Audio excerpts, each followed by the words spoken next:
तो दोस्तों, नीरू अपने माता पिता की इज्जत बचा पाएगी या नहीं, देखते आज की कहानी में। तुम अपना सामान उठाकर ले जा सकते हो। अगर तुम्हारी हैसियत ही नहीं थी ढंग का सामान देने की तो क्यों जोड़ा हमसे रिश्ता। नीरू ने कहा, मेरे पिता ने अपनी हैसियत से बढ़कर पैसे खर्च किए। सोनू ने कहा, कहाँ पर खर्च किए, मुझे तो कुछ दिखाई नहीं दे रहा। नीरू ने कहा, अगर तुमने इससे ज़्यादा और कुछ कहा तो अच्छा नहीं होगा। और नीरू ने फ़ोन रख दिया। कमला जी ने सोनू से कहा, हम नीरू के घर वालों के ऊपर दबाव देंगे तो हमें ये ऑडी गाड़ी जरूर देंगे। चलो इनके घर चलते हैं और पूरे घर परिवार रिश्तेदारों के सामने इनकी बेइज्जती करते हैं। नीरू ने अपने पिताजी से कहा, पिताजी उनकी मांग तो बढ़ती जा रही है, अब क्या करे। नीरू के पिता ने कहा, अब क्या कह रहे हैं। नीरू ने कहा, ऑडी गाड़ी मांग रहे हैं। नीरू और नीरू के पिता भाई तीनों सोच में पड़ गए कि करे तो अब क्या करे। नीरू के पिता ने कहा, अब तो कुछ करना ही पड़ेगा। थोड़ी देर बाद सोनू और कमला जी उनके घर पहुंच जाते हैं। कमला जी नीरू के पिता से कहती है, हमें तुमसे ये उम्मीद नहीं थी। नीरू के पिता ने कहा, हमें अपनी हैसियत से ज़्यादा पैसे खर्च किए हैं। सोनू ने कहा, हमें नहीं पता, हमें दहेज में ऑडी गाड़ी चाहिए, चाहे तुम कहीं से भी लेकर आओ, वरना यह शादी नहीं होगी। नीरू के पिता ने कहा, ऐसी बात नहीं करते दामाद जी, हम अपनी तरफ से पूरी कोशिश करेंगे। नीरू के पिता ने कहा, हमें बहुत पैसे लगा दिया है, सब तैयारियां हो चुकी है। कमला जी ने कहा, जहां रुपये लगाने थे वहां तो लगाए नहीं, ऐसे मेरा घर नहीं चलेगा। कमला जी ने कहा, कहीं से भी इंतजाम करो वरना ये शादी नहीं होगी। नीरू के पिता ने कहा, समदन जी ऐसा मत करो, हम कहीं भी समाज में मुंह दिखाने लायक नहीं रहेंगे। नीरू के पिता ने कमला जी के पैर पकड़ लिए और कहा, तुम लोग ऐसा मत करो, तुम लोग हमारी मजबूरी समझो। नीरू ने कहा, पिताजी तुम ये क्या कर रहे हो, क्यों इनके पैर पकड़ रहे हो। पिताजी, इनको तुम्हारी इज्जत से कोई मतलब नहीं है, इनको तो केवल अपनी डिमांड पूरी करनी है। आज ये गाड़ी मांग रहे हैं, कल को कुछ और मांगेंगे, ये जिंदगी भर हमें परेशान करेंगे।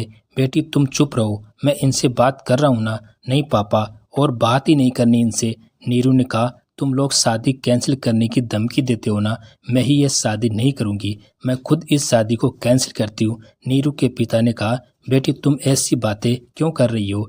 नीरू ने कहा, नहीं पिताजी, मेरा आखिरी फैसला यही है। सोनू ने कहा, अच्छा तुम मुझसे शादी नहीं करोगी तो क्या करोगी, अपने पिता की समाज में बेइज्जती करोगी। मैं अपने पिता की बेइज्जती नहीं करवाऊंगी, मैं अपने पिता का साथ दूंगी। सोनू ने कहा, अगर तुम ये रिश्ता तोड़ दोगी तो ये बात तुम्हें बहुत महंगी पड़ेगी। नीरू ने कहा, महंगी मुझे नहीं, तुम लोगों को पड़ेगी। जो तुम लोगों ने डिमांड की है उन सब बातों की मैंने रिकॉर्डिंग कर ली है।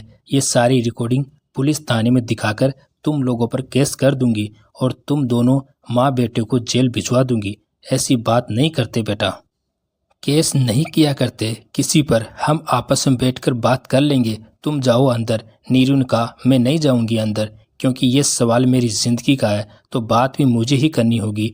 नीरू बेटा किसी की सुन लिया भी करो। इतने में नीरू का भाई बोलता है, नहीं पिताजी, दीदी ठीक कह रही है, ऐसे लालचियों को लड़की देने का क्या फ़ायदा। सोनू ने नीरू के भाई से कहा, तुम ज़्यादा मत बोलो।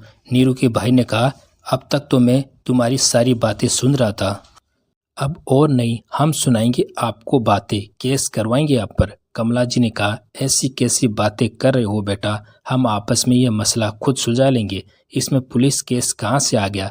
तुम लोग अपने घर जाओ, जो कुछ करना होगा वह हम करेंगे।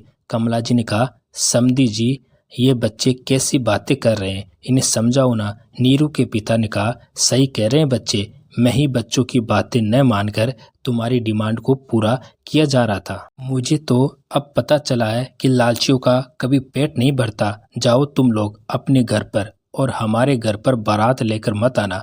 नीरू और नीरू के भाई ने उनके खिलाफ दहेज मांगने पर केस दर्ज करवा दिया। जब पुलिस ने रिकॉर्डिंग सुनी तो उस रिकॉर्डिंग को पूरे न्यूज़ चैनल पर छोड़ दिया गया। रिकॉर्डिंग पूरे प्रदेश में फैल गई।